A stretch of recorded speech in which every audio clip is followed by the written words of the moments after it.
Mini potato বলস বানানোর জন্য এখানে নিয়ে নিয়েছি বয়েল করা আলু, আর দিয়ে দিলাম 2 চামচ কর্নফ্লাওয়ার, দিয়ে দিচ্ছি 1 চামচ লাল লঙ্কার গুঁড়ো, আর দিয়ে দিচ্ছি স্বাদ মতো লবণ।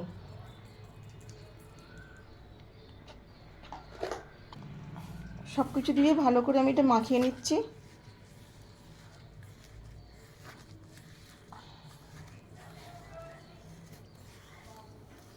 আমার আলুটা মাখানো হয়ে গেছে।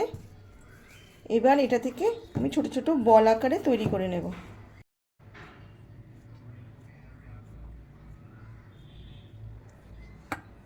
আমার সব পটাটো বলসগুলো তৈরি করা হয়ে গেছে।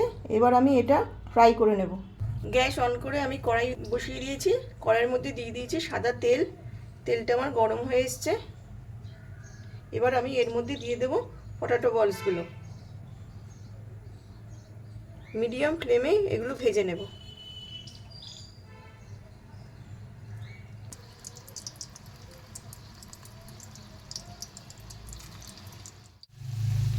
আস্তে আস্তে করে আমি এগুলো উল্টিয়ে দিচ্ছি যাতে সব দিকটা ভাজা ভাজা হয়ে যায়।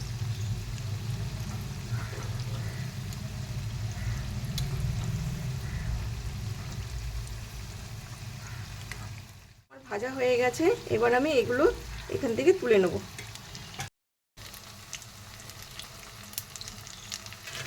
আমি এগুলো টমেটো সসের সাথে প্লেটিং করে দিচ্ছি।